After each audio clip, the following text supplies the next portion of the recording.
Hello, lovely people. Welcome to this week's podcast. And this one is really about my experience at Medicine Festival in a conscious gathering, basically a festival without alcohol, where lots of empowered individuals come together to share their talents, to share their wisdom, to share how we can live in a better world. So there's indigenous speakers, there's musicians from all over the world, there's heart-led people that are helping people in many different ways.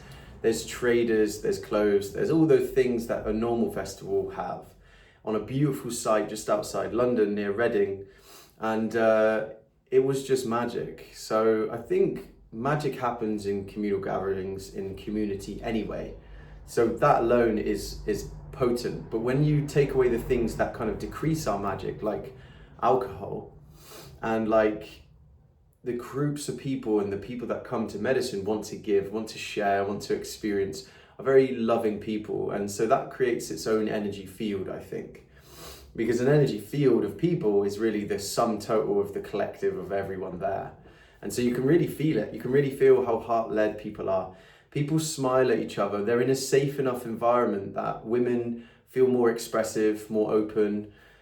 People connect heart to heart, and it's very easy to spark up a conversation with a stranger and just drop in with them and just talk to them about real things that you struggle with, real things that you are concerned about in the world, real experiences that you have emotionally. And so when you can do that, you kind of let go of the masks that we wear in society, and you drop into not just your heart space, but a more authentic you. And that, when you're dropping in, and gives license to someone else to do it. And you know what happens generally is magic. Loads of people drop their guard, they open up their experiences, they allow it to be an emotional experience, a connecting experience, they allow play, they allow dance, they allow music, and they allow all the things that maybe society has in chunks but isn't a community for it. So it was really powerful. Firstly of all, it started off in 37 degrees heat for 2 days, and then 34 degrees on the Friday. So I went in on the Wednesday morning, and setting up in that was intense.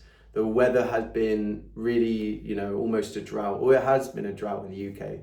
So we've had a crazy hot summer so far. The land is dry and dusty. There's a water shortage, so we weren't accessing water as much as we would. And when we could access the water, it was tainted with the chlorine taste. And I only drink spring water usually, so it was quite intense.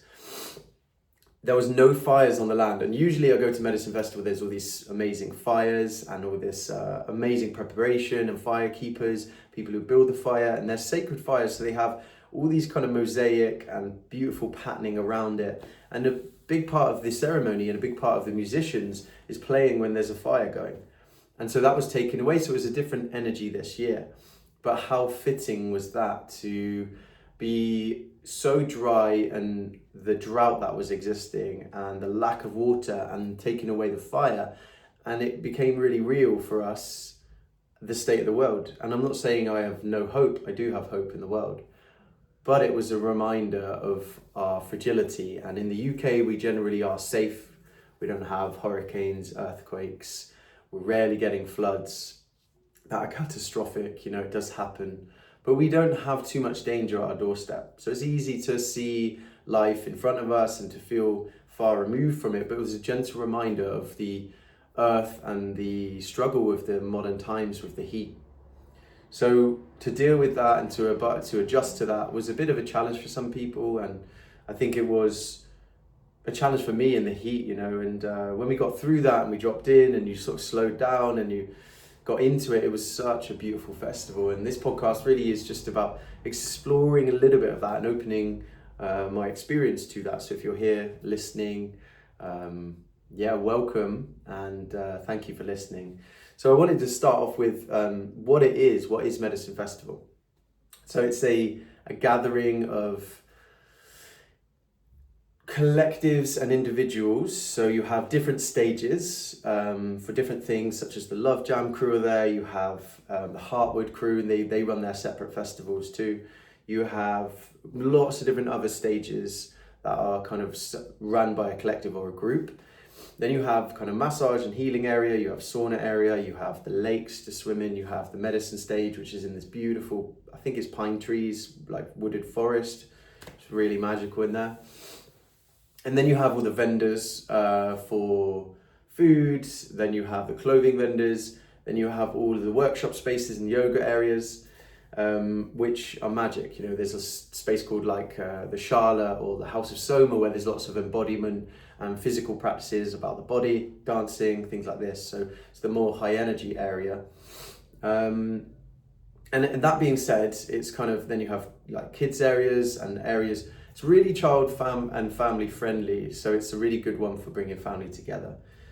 That being said, that's kind of the layout and the structure of it. And there's beautiful decoration, there's beautiful spaces that have been designed by people and curated and spent a long time building between a project for a group. So it's very aesthetically pleasing, very beautiful to be around. And then it's all about the people. For me, medicine is about the people, the community, the like-minded souls that come together to experience maybe for the first time a kind of spiritual conscious gathering, or maybe it's they're a seasoned veteran and they do all the festivals every year, and they're just as important equally at both ends. So when people come together in this way, it creates some magic that I talked about earlier. That is the ability to hold space for people to work through their own individual stuff. Sometimes we're carrying a heavy emotion, such as grief, such as pain, such as sorrow, anger, frustration. And it's kind of this space where through these workshops, music, dance, ceremony, there's lots of different ceremonies by native speakers and indigenous people too. It's kind of like come as you are and experience what needs to be felt and experienced. There's no wrong way to come and there's no wrong way to experience the magic there. But what I find really interesting for my personal experiences is every time I come, it's different. Every time I come, I am moving through something, and oftentimes as a self-aware person who focuses their career in coaching, breathwork, massage, all about the body and yoga, the body, the mind, the connection between this, the somatic connection, emotions. I love all this stuff, but always when I'm in the presence of other people and I feel safe and I'm being guided by a new instructor or a repeat instructor, there's an opportunity for me to see myself from a different perspective that I didn't have at home, at work, in my relationship. So when I go into these spaces, I come in curious, open, able to receive. As a giver in many ways, it's great to be able to receive the magic of other people. And yeah, one of the things I did was an Amenti workshop, which is a collective of dancers from Rotterdam, the Netherlands. And they are amazing. I mean, Jill the Grid is the founding member alongside of a couple other people, I think. But it's just this group of decolonized and open and, how do I say it? I guess just powerful dance teachers that embrace indigenous cultures and wisdom from all corners of the world. They embrace all of that. They use Jungian psychology, so Carl Jung's psychology model, and their own relationship through it, and their relationship with their own self, their own psyche, their own body. They talk about the mental, physical, spiritual, emotional connections and how they're all one. So for me, as someone who loves all of that stuff, I was in my element. And I joined the workshop, and the first workshop was about air energy. So I went, and it was amazing. It was about, I'm trying to process and remember now because it was early on. It was the Thursday, I think I went to that one. But basically the workshops are about somatic connection and movement. So for instance, you can learn how to work with your whole psyche and your whole emotional range, and not just glorify or hold joy and love as the kind of pedestal up there. Yes, they are high vibrational emotions. Yes, they feel good and we desire to feel them a lot, but your anger needs a place, and it's far easier to express an energy and release it and feel it than it is to repress and suppress. And the idea behind this is definitely Gabor Mate's work with trauma, is that the more we repress and suppress and depress our emotions, then we end up in states of depression, of fatigue, of the immune system attacking itself, So many conditions, we're starting to realize that as trauma that happened on the inside from the outer world, and we didn't release it, we didn't express it, we haven't got to the point where we feel safe enough to work through it. So dance can be a mechanism to express your energy on all levels. And one of the things that Jill the Grid says, which I really love, is that he's not here to be a nice person, he's here to be a kind person. He's here to make you whole, like a full circle, able to experience and not vilify emotions. You're able to experience all of them.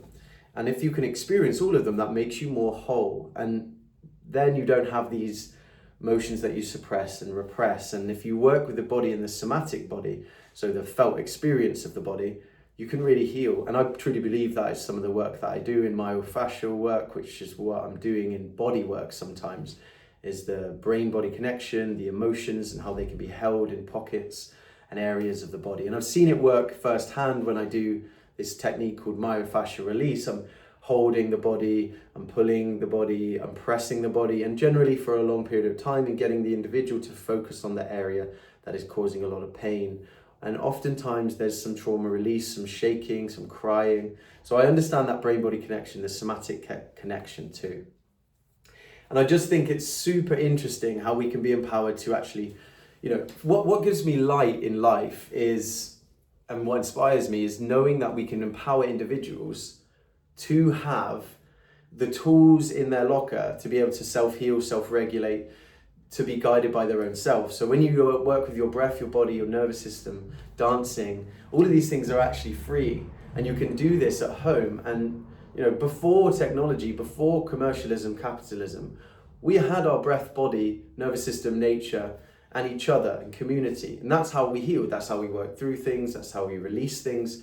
And in this modern day where we're so, let's say, not claustrophobic, we are so nuclear, as they say, the nuclear family. We're caught up in our separate houses, living with separate people, sometimes getting in our box vehicle, driving to work, and then sitting in an office, a cubicle, or doing something in a small role, and lacking and not getting the communal aspect, not being amongst a community that we feel safe and seen by, and then not exploring and learning from each other. So these festivals create that container.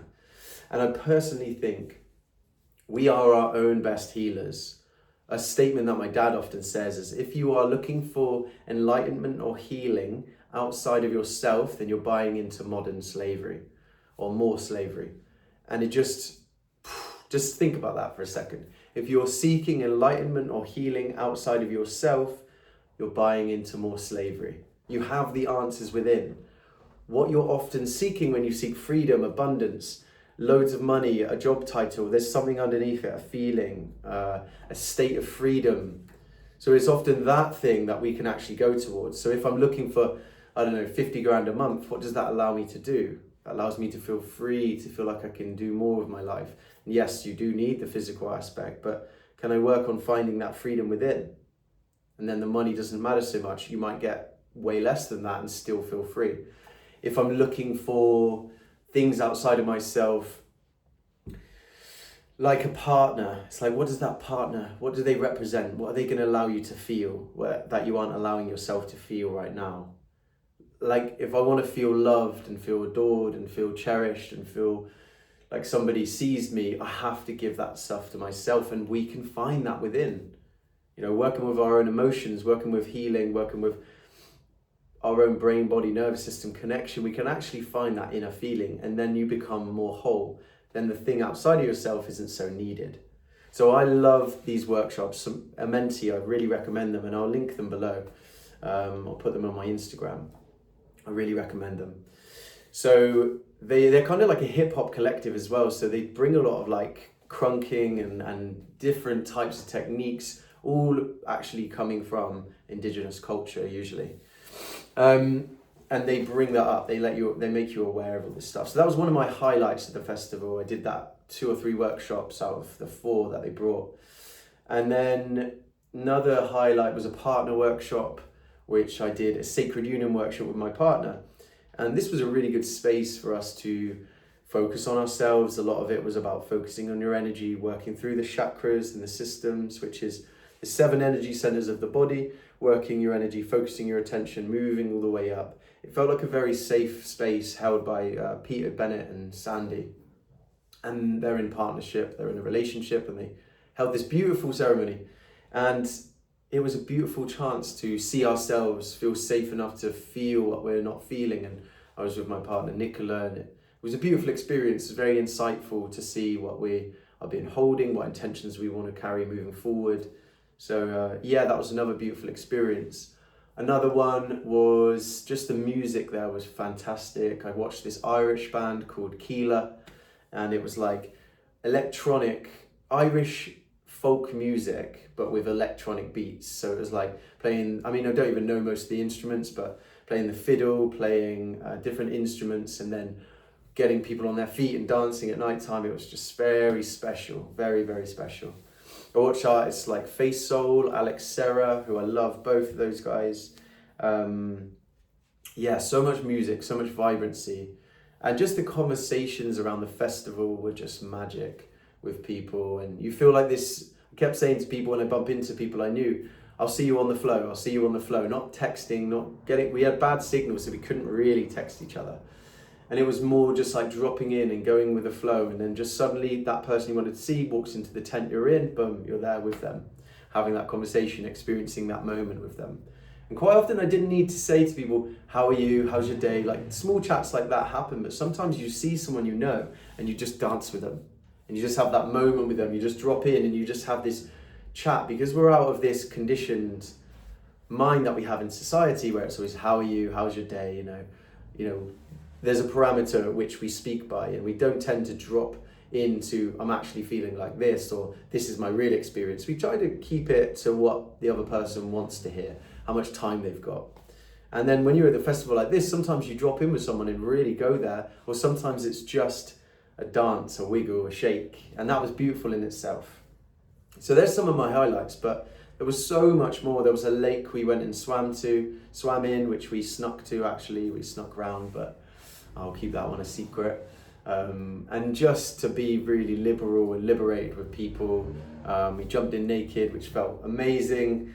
Swam in this beautiful lake with what they called lotus flowers around us. It was a pretty magical experience, lots of dragonflies flying around. Yeah, it was heavenly. And when it was 37 degrees, that was exactly what was needed. So yeah, that was an experience of it. And I think underneath all of this, what it's brought up in me, what it's moved me, and how it's inspired me is just that we take back our power when we work with what we can. When we control or focus our control energy on what we can control, such as ourself, the world around us, how we can give to community, how we can spend time in nature, and maybe focus on regenerative projects around us. That is our power, right? And if there's loads of individuals doing their bit, not listening to government who aren't really helping us in that way, we take back our power and we gather together in these kind of communities. We have fun, we celebrate life, but we also listen to elders. We also listen to practitioners, therapists, healers, wisdom keepers that have an answer for us, that have some level of wisdom that we could benefit from. So you take on all this learning, you take on all this information, so you're working with your own energy and you're going into workshops, taking on this information, or sometimes somatic practices, like working through your own nervous system and body stuff. And then you go and have fun, go and shake, go and dance, go and be silly. And there's lots of silliness there too. My friend was playing a Chalice in Wonderland, so he was one of the Tweedledee Tweedledum characters, and it was a big long table and he was in a dramatic performance, so he's staying in character and being silly. So there's lots of that too, but it just takes on this whole healing. It becomes a healing journey when you are working with your own energy, when you are taking yourself as a child to these places and looking at yourself through introspection, but you're in safety of the other. So when you've got these people around you in these workshops that feel like safety, and they're all allowing themselves to express or to bring some introspection to their life, it feels very healing, and it allows you the space to do that. And there's always someone who has some nugget of information or wisdom that you could benefit from. So it becomes a space where you go to learn, but to have fun, to experience, but to also remember but it's not all about heaviness. You know, you have to have fun along the way. And that's where my spiritual journey has taken me to. It's about having fun whilst doing this work, and it lights me up. I've come back from the workshop, from the space, with so much inspiration, so much light, and my business I took off with a few new clients this week without any effort. So it's funny how that stuff works. When you let go of resistance, you go and have fun, you feel inspired, I know how I can help people, and then the right people that need my help come my way. So it's a beautiful thing. And so I'm keeping these podcast episodes short and sweet for now. I'm going to be interviewing more and more people, and I'm going to be talking through different things that we want to talk about, such as community, such as breath, body, nervous system stuff, such as dance, such as anything that takes my interest or my guests' interest when I bring them on. And I'm really excited to share all this. And if you want to, you can share below in the comments. What do you want to hear about? Do you want to hear me talk about my relationship with grief, emotions? Do you want to talk about breath-body connection?